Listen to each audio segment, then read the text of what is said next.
कल हमने पढ़ा था कि जनरल एनवायरनमेंट के 5 डायमेंशंस हैं। कितने डायमेंशंस हैं? 5। कौन कौन से डायमेंशंस हैं? पहले कौन सा था पढ़ा था? Economic dimension, second social dimension, technological dimension, then fourth है political and fifth is legal. हमने कल जो है 2 डायमेंशन पढ़ लिए थे।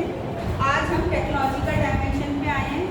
देखो टेक्नोलॉजी आप देख लो कितनी चेंज हो रही है। जो मैं अभी बात कर रही थी कि कभी पहले पॉसिबल ही नहीं था कि आप क्लास में ना हो और आपको पूरी की पूरी क्लास मिल जाए। अब ये जो क्लास मैं रिकॉर्ड कर रही हूँ, जो भी बच्चे नहीं आए या आप अभी आए हो और अभी भी अगर आपको घर जाके लगता है कि वो चीज़ तो समझ नहीं आई जो मैम ने पढ़ाई थी, आप इसको दोबारा से इस वीडियो को चलाओ और आपको समझ आ जाएगा। 2 बार चला लो, 3 बार चला लो, समझ आ जाएगा कि मैं क्या कह रही थी क्लास में। इस तरह से ये क्या है टेक्नोलॉजी। टेक्नोलॉजिकल का मीनिंग है, टेक्नोलॉजिकल एनवायरनमेंट का क्या मतलब है? Technological environment includes the forces related to the scientific improvement. इसमें क्या क्या आता है? जो साइंटिफिक इम्प्रूवमेंट हुई है एंड इनोवेशन।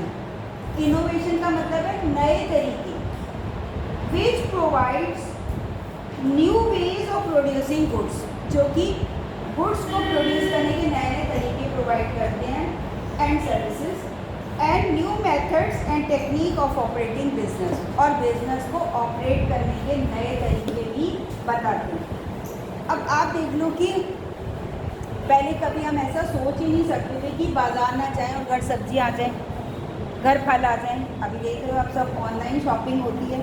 ऑनलाइन आप घर पे बैठ के कुछ भी चीज़ हो, दूध है, ब्रेड है, पनीर है, फल है, कपड़े हैं, जूते हैं, कुछ भी चाहिए ऑनलाइन।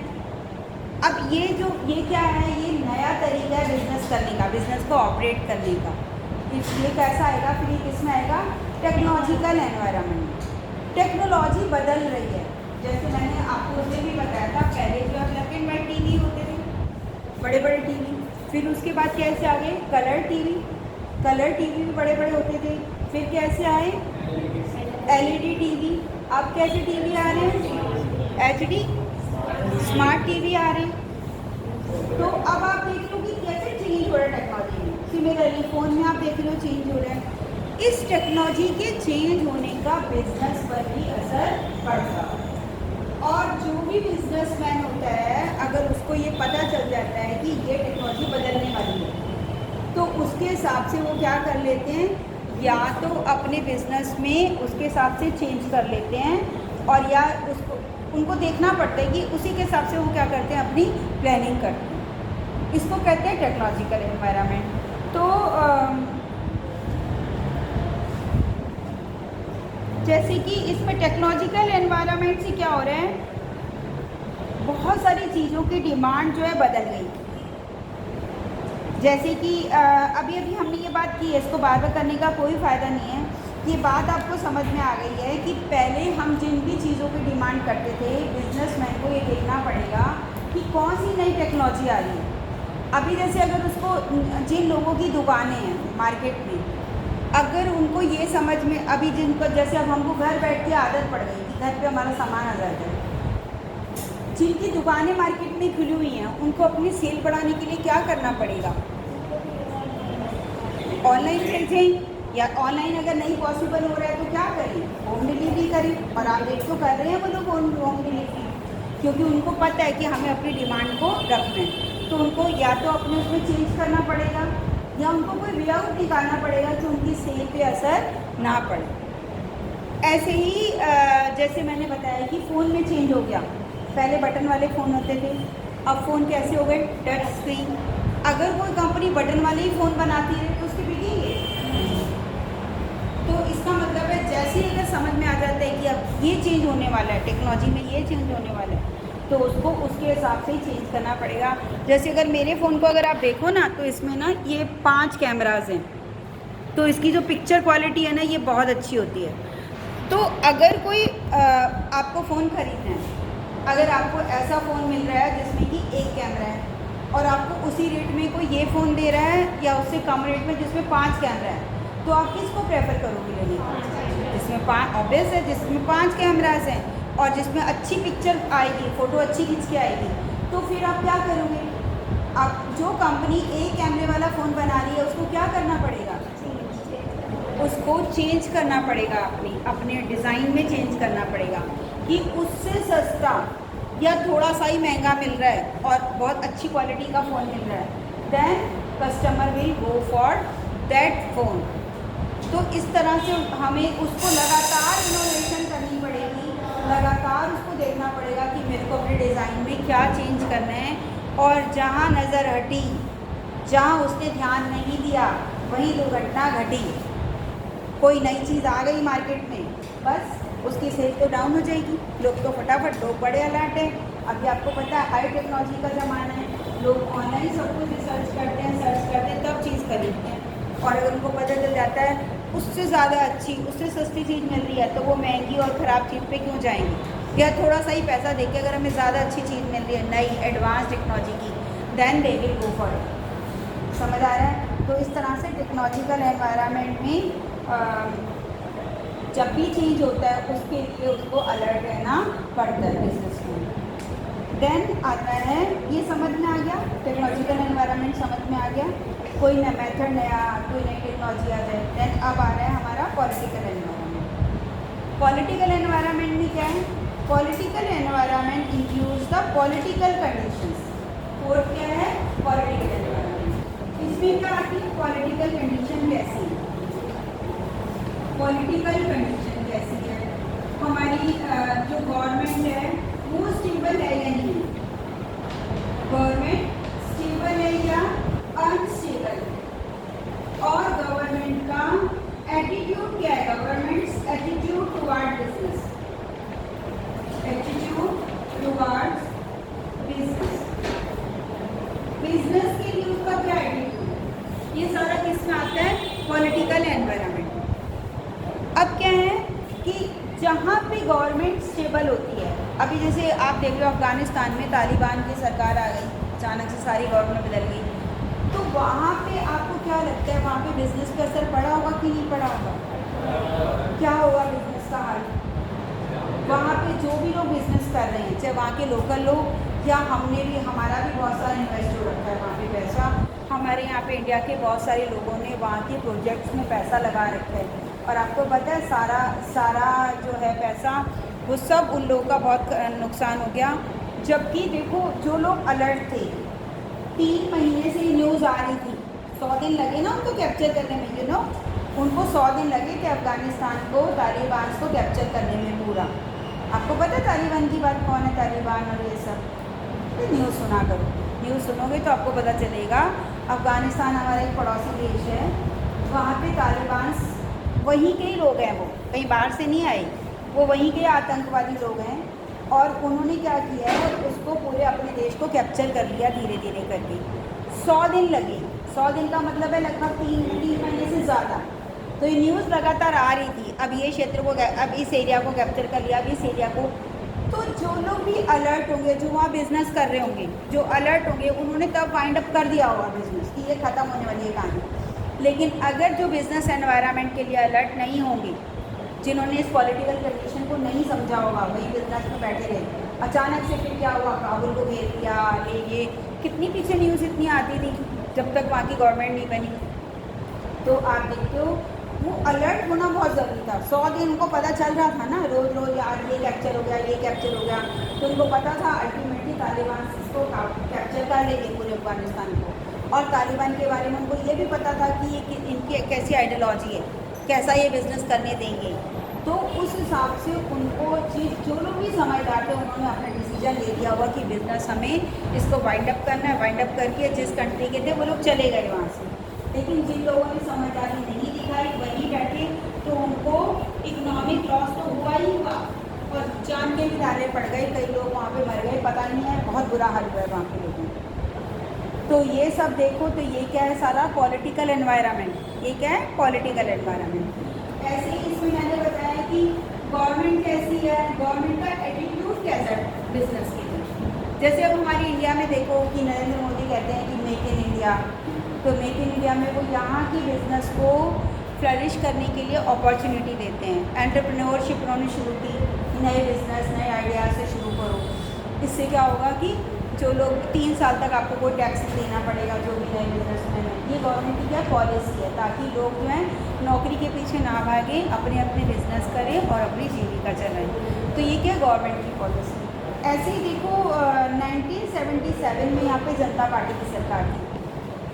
उन लोगों ने उस समय कहा कि कोई MNC एंटर नहीं करेगी। MNC समझ आ रही है ना, मल्टीनेशनल कंपनी, तो फॉरेन की कंपनी यहाँ पे इन्वेस्ट नहीं कर सकती थी।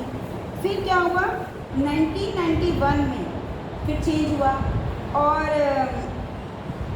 उन्होंने MNCs को एंटर करने दिया। हमारे देश की सरकारें थी, देखो 1977 में कौन थी, जनता पार्टी की सरकार, तो तब MNC एंटर नहीं कर पा रही थी। अब क्या हो रहा है, फिर 1991 में क्या हुआ, एंटर कर पा रही हैं। अभी हमारे देश में MNCs बंद कर रही है कि नहीं कर रही, क्योंकि कांग्रेस ने एंटर करने दिया। इसके बाद अभी हमारी ये वाली सरकार भी, ये बीजेपी की सरकार है, ये भी एंटर करने दे रही है। और आप देख रहे हो बाहर की बहुत सारी कंपनीज जो है यहाँ पे वर्क कर रही हैं।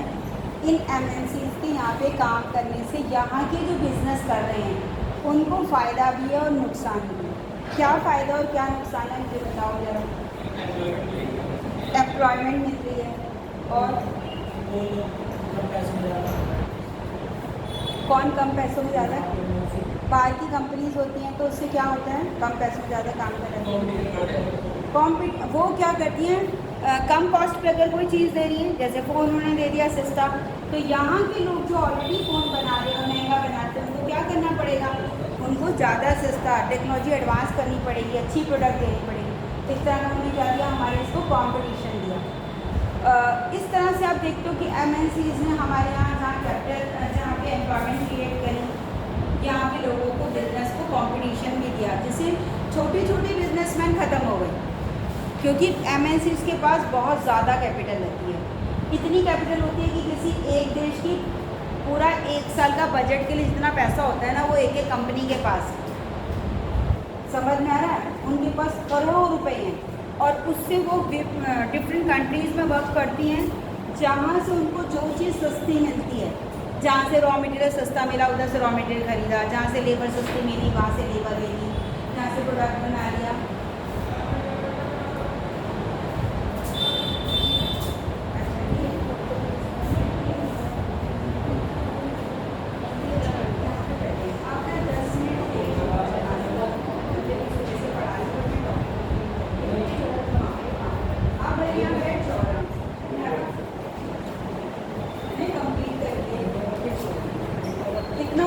समझ में आ गया क्या बताया, क्या मैं पढ़ा रही हूँ,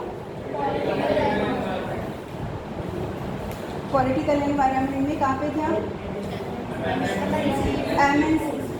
तो अब आप मैं MNCs के बारे में बताती कि MNCs क्या करती हैं, लो कॉस्ट पे बना पाती है, क्योंकि इनका जितना पैसा होता है, जहाँ से जो चीज़ इनको अच्छी मिलती है, कहीं से लेबर सस्ती मिलेगी वहाँ से लेबर लेंगे, जहाँ से रॉ मटेरियल सस्ता मिलेगा रॉ मटेरियल, जहाँ पे प्रोडक्शन सस्ती हो पाती है वहाँ से प्रोडक्शन सस्ती करके और असेंबल करके हमें चीज़ देते हैं, जिससे इनकी कॉस्ट ऑफ प्रोडक्शन जो होती है वो कम आती है।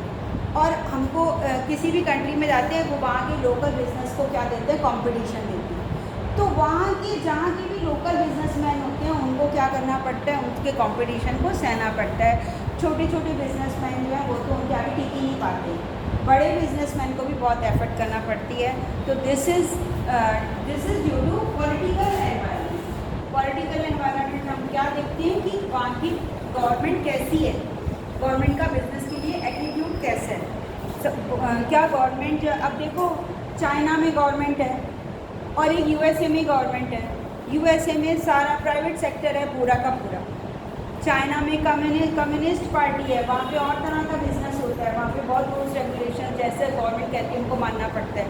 और हमारे यहाँ कैसा मिक्स्ड इकोनॉमी है, प्राइवेट सेक्टर भी है और पब्लिक सेक्टर भी है।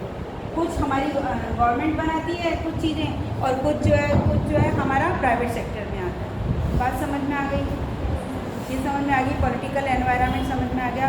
तो हाँ जी,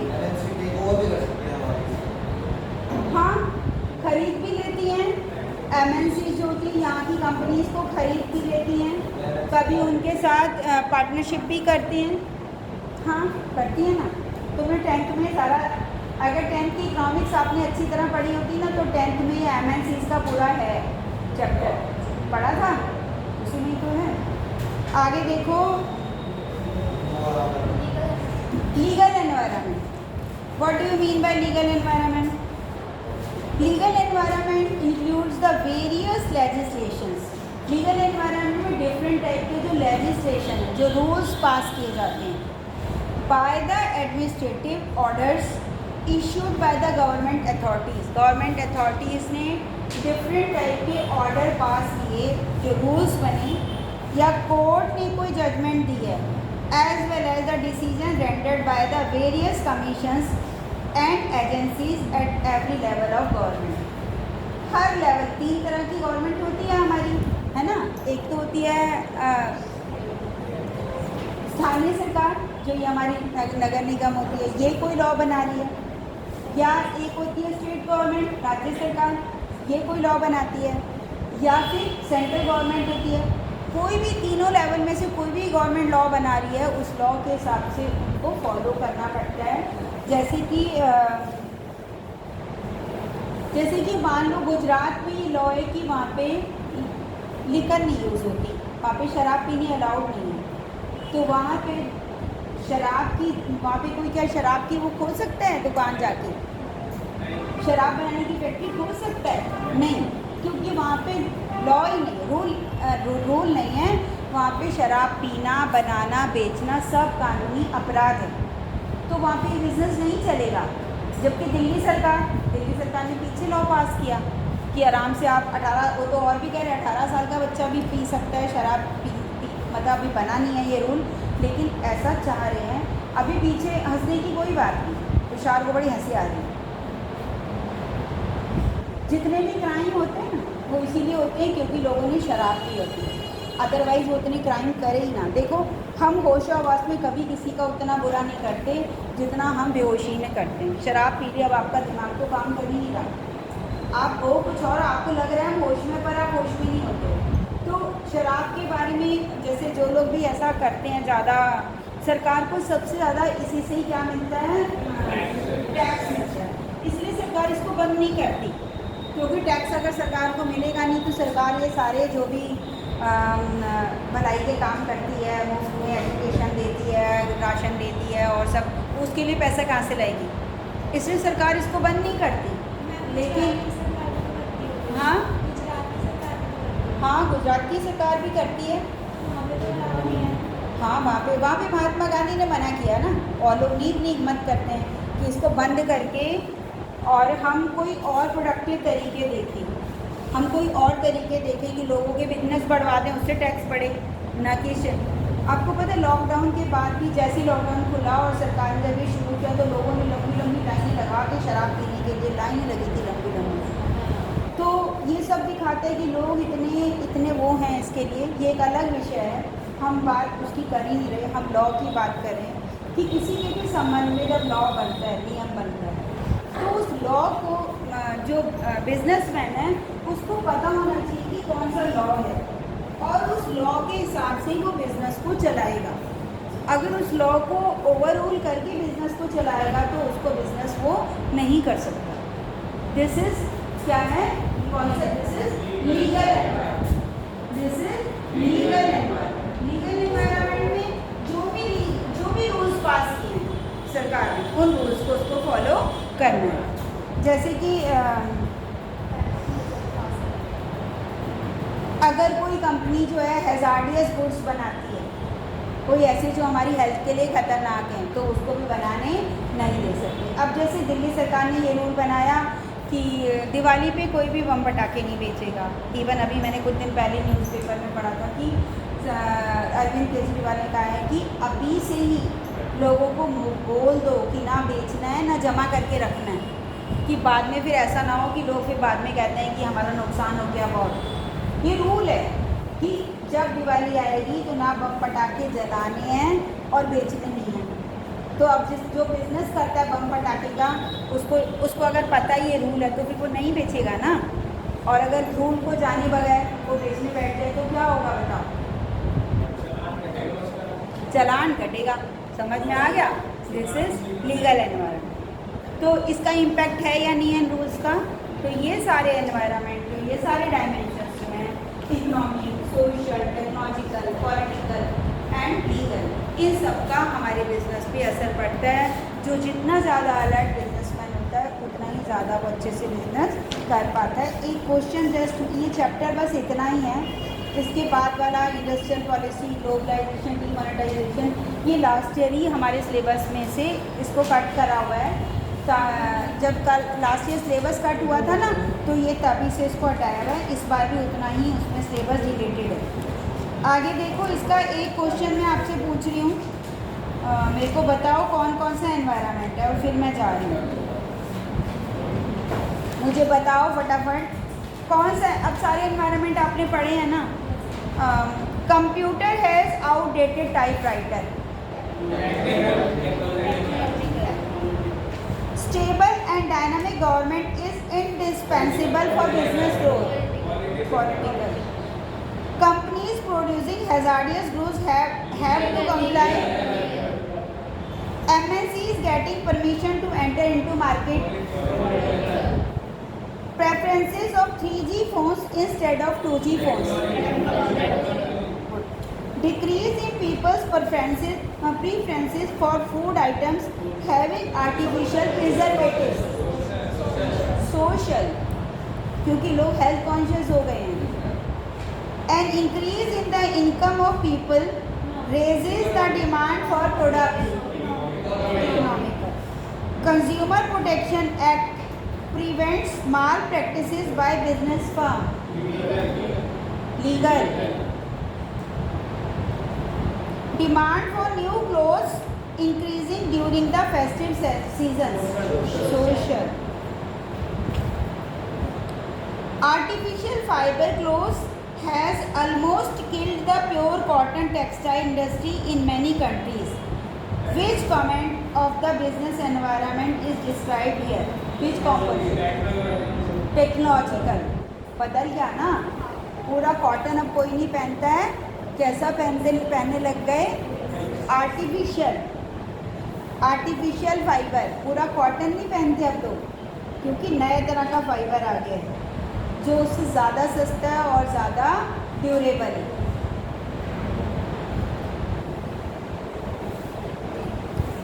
Increased awareness for health has benefited the business enterprise engaged in the manufacturing of the exercise equipment. कौन सा है इसमें? सबको समझ नहीं आ रहा? Increased awareness for the health, health के लिए अवेयरनेस है। कौन सा है? सोशल। इसके कारण लोग एक्सरसाइज इक्विपमेंट, आपने देखा ना, लोग डंबल और वेट लिफ्टिंग के घर में ही रखते हैं, साइकिलिंग करते हैं घर के अंदर ही। बहुत सारे लोगों ने बहुत सारे इक्विपमेंट रखते हैं, क्योंकि वो क्या कर रहे हैं? हेल्थ के लिए क्या हो रहे हैं? अवेयर हो रहे हैं, कॉन्शियस हैं। This is social environment. अब बताओ, the court passed an order that all the school must have water purifier for the school children. As society, क्या कौन सा एनवायरनमेंट है ये? सोसाइटी, इसमें और आगे है, society in general is more concern about the quality of life. Innovative techniques are being developed to manufacture water purifier at competitive rate. Income are rising and children at home are also drinking purified water. The government is also showing positive attitude towards the water purifier. जो इससे पहले वाला था, income are rising and children are using purified water, ये कौन सा environment होएगा? Economical. लोगों की इनकम बढ़ रही है, लोग अपने घर में वाटर प्यूरीफायर लगा रहे हैं, तो घर में भी बच्चे प्यूरीफाइड वाटर पी रहे हैं। फिर गवर्नमेंट का एटीट्यूड, बट पॉजिटिव एटीट्यूड हो रहा है बिजनेस के लिए, तो इसको क्या बोलेंगे? ठीक है, अब हम इस क्लास को यहीं ख़त्म कर रहे हैं। हम